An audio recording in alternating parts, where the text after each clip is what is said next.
여러분 안녕하십니까? 2022년 10월 10일 정오의 큐티 시작하도록 하겠습니다. 이번 주 말씀의 주제는 말씀과 기도입니다.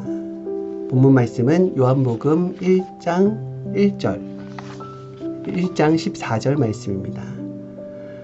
말씀이 육신이 되어 우리 가운데 거하심에 우리가 그의 영광을 보니 아버지의 독생자의 영광이요 은혜와 진리가 충만하더라. 네. 하나님께서는 이 땅을 창조하시고 말씀으로 운행을 하셨습니다. 그리고 지금도 그와 같이 말씀으로 운행을 하고 계십니다. 그러하기에 하나님께서 가장 필요한 것은 말씀이 육신이 되게 해줄 자, 하나님의 육신, 영이신 하나님의 육신이 되어줄 자가 너무나도 필요했습니다. 땅은 육의 세계고 하나님은 영이시니까요. 그러한 하나님의 육신이 되어준 자가 바로 예수님이었어요. 그러니까 얼마나 귀하고 귀한 존재입니까? 말씀이, 우리가 하나님의 영의 말씀을 들을 수 있는 자는 거의 없습니다. 그 말씀을 듣기 위해서 수많은 수도 생활을 하고 연단을 거쳐서 하나님의 말씀을 듣게 되었을 때, 그때 하나님은 그 말씀의 사명자, 즉 구원자 예수님, 예수님께 구원의 사명을 주시고, 예수님은 하나님의 말씀을 가지고 이 땅에 오셔서 구원의 사명을 행하신 것입니다. 그래서 우리가 말씀을 잘 깨달아야 된다, 이 말씀을 잘 깨닫고 싶다 할 때에는 그 말씀에 육신이 되어준 예수님에 대해서 잘 알아야 됩니다. 신약 말씀을 잘 보잖아요. 그러면은 신약 말씀 자체가 예수님에 대한 증거의 말씀임을 발견할 수가 있습니다. 신약 말씀을 잘 보면은 예수님을 구원에 이르는 좁은 문이라고 표현을 했어요. 왜 좁은 문이라고 표현을 했느냐? 인간이 넓은 문은 누구나 갈 수 있는 편안한 길, 잘 닦여진 그런 길이죠. 근데 구원의 문은 그렇지 않다라는 거예요. 왜요? 인간의 것을 내려놓을 수 있어야지 내가 하나님의 것으로 채울 수가 있단 말입니다. 죄의 짐, 죄의 보따리를 내려놓아야지 들어갈 수 있는 문이에요. 그리고 예수님과 손을 붙잡고 갈 수 있는 아주 좁은 길입니다. 그 좁은 길이지만은 그래도 예수님과 함께 가기에 행복의 길, 소망의 길, 희망의 길이 되는 것입니다. 그렇죠? 그리고 예수님을 견고한 반석이라고 하였어요. 우리는 이 땅에 수많은 건물들을 짓기를 원하고 집을 짓기를 원하고 사람이 윤택하면 윤택해질수록 더 좋은 것을 얻기를 원합니다. 하지만 아무리 좋은 것이라 할지라도 견고한 반석 위에 세우지 않은 것들은 결국에는 무너지게 됩니다. 이와 같이 우리의 신앙이라는 큰 기업, 큰 건축, 큰 성전 또한 내가 그리스도라는 반석 위에 세우지 않은 신앙은 곧 무너질 신앙이 된다는 거예요. 그래서 우리의 신앙을 점검하라는 것입니다. 너는 신앙을 어디에 세웠느냐? 곧 무너질 신앙을 하고 있느냐? 아니면은 겉만 화려해 보이는 신앙을 하고 있느냐? 그렇지 않고 그리스도의 반석 위에 정확하게 세운 큰 경영을 하고 있느냐? 신앙의 경영을 하고 있느냐? 이것을 점검해야 된다는 것이죠. 그리고 마태복음 25장에 보면은 열처녀에 대한 비유가 나옵니다. 왜 열처녀의 비유를 했느냐? 예수님이 다시 오신다고 했기 때문에 기다려요. 열처녀, 이 기다리는 자들은 바로 우리들을 얘기합니다. 우리들은 누굴 기다렸어요? 예수님을 그렇게 오랫동안 기다렸단 말입니다. 왜요? 다시 온다고 했어요. 그럼 예수님은 왜 다시 온다고 하였을까? 예수님은 하나님의 엄청난 진리를 깨달았습니다. 그런데 이 진리를, 복음을 전할 수 있는 기간은 단 3년밖에 되지 않았어요. 3년 안에 이 복음을 다 전할 수도 없었습니다. 그리고 이 3년 안에는 복음을 깊이 있게 전하는 것도 문제였지만은 모든 자들에게 전하는 것도 문제였어요. 그렇기 때문에 예수님은 한을 안고 있습니다. 예수님의 육신을 내어준 한이 아니라 더 이상 하나님 말씀의 복음을 전할 수 없다는 그 한이 훨씬 더 큰 거예요. 그래서 이 복음을 완성해야 됩니다. 이 복음이라는 것은 무엇이냐? 창조, 목적, 구원의 모든 결과가 다 들어있어요. 우리 인간을 성장시킬 수 있는, 인간의 영적으로 성장시킬 수 있는 그 비밀의 키워드가 다 들어있단 말입니다. 이것을 들어야지만이 우리가 성장하여서 그 좁은 길, 그 구원의 문에 이를 수 있다는 것입니다. 그래서 예수님은 다 못다한 말씀을 위해서 다시 오시는 거예요. 다시. 다시 오셔서 다시 하나님의 말씀을 이어가겠다라는 것입니다. 그래서 예수님을 절대 신약의 예수님으로 묶어버리면 안 돼요. 예수님의 육신은 거기에 내어준 바 되었지만은 예수님의 영은 살아서 지금 우리들보다도 훨씬 더 높은 진리의 차원을 가지고서, 그리고 시대적 차원을 가지고서 다시 오셔서 역사를 펴십니다. 이제 예수님이 육신이 없기 때문에 예수님 또한 무엇이 필요합니까? 육신이 필요하겠죠. 그래서 이 시대에 예수님이 육신이 될 만한 사명자를 찾는 거예요. 그래서 그를 통하여서 신부 역사의 첫 열매를 맺으시고 그에게 예수님의 말씀을 허락하시면서 역시 예수님이 하고 있는 구원의 역할을 함께 하게 하시는 것입니다. 그렇죠. 이렇게 하나님의 역사는 하나님께서 육신이 필요해서 예수님을 선택하시고 예수님 또한 육신이 필요해서 시대 사명자를 해서 이렇게 한 틀로 해서 똑같은 구원의 역사가 구약, 신약, 성약으로 이어진다는 것입니다. 마지막 성약은 다시 오신 예수님과 함께 천년 역사를 이뤄가는 거예요. 행복의 역사, 기쁨의 역사.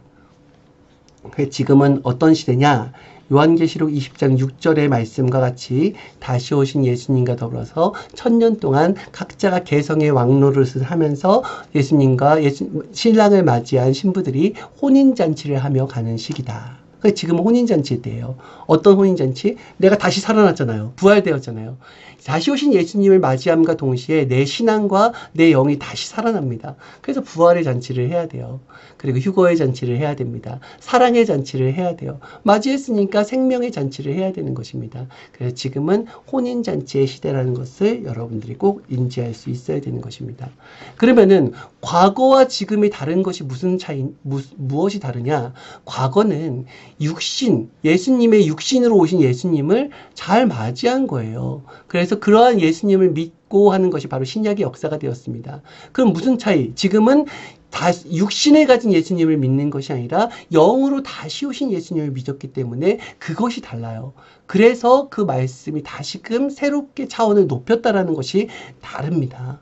육과 영은 엄연한 차이예요. 그렇죠? 그렇기 때문에 당시에는 종으로 있었던 사람들이 예수님의 말씀을, 신약의 말씀을 듣고 자녀가 되었다고 한다면은 이제는 예수님을 간절히 기다리는 신부들이 신랑으로 오신 예수님을 맞이하여서 사랑의 역사, 혼인잔치의 역사를 펴게 되는 바로 신랑 신부의 역사, 신부의 역사 시대라는 것입니다.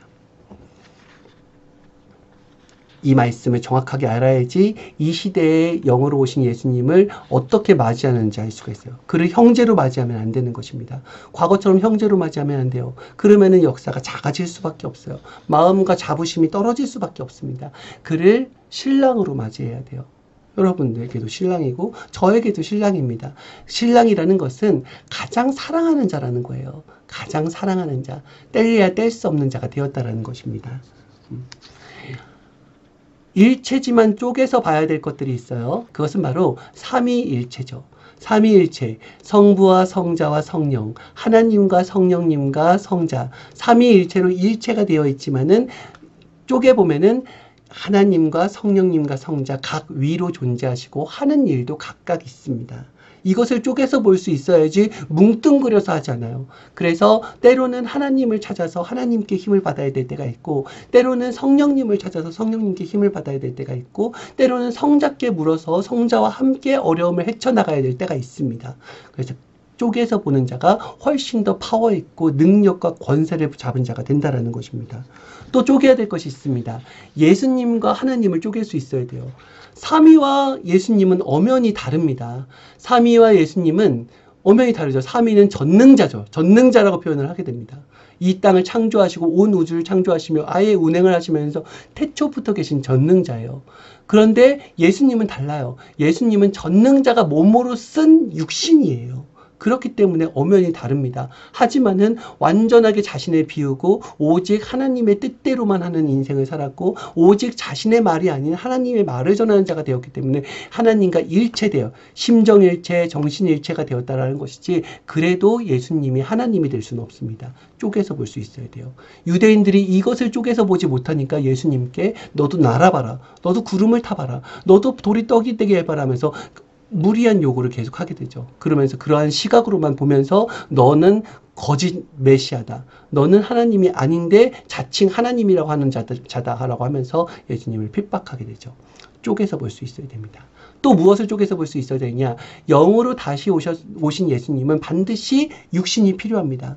그래서 사명자를 쓰고 할 수밖에 없어요. 하지만 사명자가 예수님이 될 수는 없습니다. 인간이 지금 살고 있는 인간이 구원주 예수님이 될 수는 없다라는 거예요. 그래서 쪼개서 볼 수 있어야 된다고 하였습니다. 항상 우리는 영이 잘 돼야 되는 사람들입니다.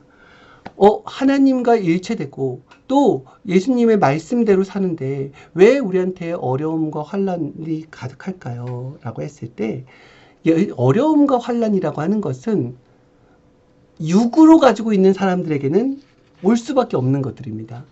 내가 육신을 가지고 있기 때문에 이 땅에서는 육이 중심이 되어서 살기 때문에 환난과 어려움은 끊이지 않다라는 거예요. 그래서 예수님 때도 보면은 예수님이 육신을 가지고 있을 때는 예수님은 십자가를 질 수밖에 없었습니다. 아무리 그 사명이 위대하고 크고 하나님과 일치되었다 할지라도 예수님은 고통의 길, 고난의 길을 갈 수밖에 없었어요. 그리고 성경의 수많은 중심 인물들도 그렇게 하나님 말씀과 뜻대로 살았어도 그렇게 엄청난 어려움과 고통의 길을 피할 수가 없었습니다. 육으로 오는 상황들은 피할 수가 없었어요. 그러나 중요한 것은 언제나 어려운 상황에서든지 환난 상황에서든지 고통의 상황에서든지 하나님 성령님 성자께서 함께해 주셨다라는 것입니다. 세상에서 천국을 이룬다고 하지만은 하늘나라가 아니기 때문에 하늘나라 천국처럼 완벽한 천국을 이룰 수는 없어요. 오직 하늘나라에 있는 천국만이 완벽한 천국이 될 수 있습니다. 하지만 너희 영이 잘 되게 하여서 그 완벽한 완전한 천국에 와서 살도록 하나님이 뜻을 두었지만은 이 땅에서도 하나님의 정신 그리고 예수님의 그 사랑의 마음을 받으면은 자기의 가족과 자기의 주변과 자기의 마음만큼은 천국으로 만들 수 있다라는 거예요. 그렇죠. 그것도 어마어마하지 않습니까? 네. 그러한 말씀을 가지고 하는 것입니다. 그러면 우리는 무엇을 해야 되느냐? 항상 하나님과 성령님과 성자와 다시 오신 예수님과 일체되어서 환난과 어려움을 이겨나가는 거예요. 무슨 힘으로? 사랑의 힘으로 이겨나가는 것입니다. 그렇죠. 예수님도 사랑의 힘으로 그 모든 것들을 이겨나갔어요. 사랑의 힘이 아니었다고 한다면 굳이 그 환난과 어려움의 길을 갈 필요가 없습니다. 사도 바울이 예수님을 간절히 사랑하지 않았다고 한다면 굳이 지금 영으로 돌아가셨잖아요. 그런 예수님을 위하여서 그렇게 예수님이 하는 일을 내가 하겠다고 하면서 그렇게 목숨 걸고 복음을 전할 필요가 없다라는 것입니다. 자신의 육신이 편하게 살려면은. 그런데 사랑하기 때문에 예수님을 너무 사랑하기 때문에 예수님이 육으로 할 수 없었던 일을 내가 육신이 있으니까 그 일을 대신 해주고 싶은 거예요. 예수님의 제자들도 마찬가지인 것입니다. 그래서 하나님을 믿는 사람들은 그렇지 않은 사람들보다 환난과 핍박을 더 받습니다. 왜요? 사랑하기 때문에 생명을 위해서라고 한다면은 고통의 길, 어려운 길을 마다하지 않고 간다라는 것입니다. 그렇죠, 여러분. 그래서 이 땅에서 환난과 어려움이 없어지게 해주세요라고 한다면은 차라리 예수님을 부인하고서 자기 갈 길을 가면 돼요. 그렇지 않고 내가 예수님을 사랑해서 이 길을 갈 때에는 예수님과 함께라면은 환난과 어려움이 있어도 괜찮습니다. 그래도 나는 천국입니다. 주와 함께 있는 것이 천국입니다. 하고서 고백하면서 사는 것이 되는 것입니다. 알겠죠? 여러분 한번 예수님을 믿었다고 한다면 끝까지예요. 끝까지 믿고 따르는 것입니다. 알겠죠? 중간에 예수님이 배신한 적이 있습니까? 하나님이 배신한 적이 있습니까? 그렇지 않아요. 배신은 누가 하느냐? 온전치 못하니까 인간이 배신하는 것이다.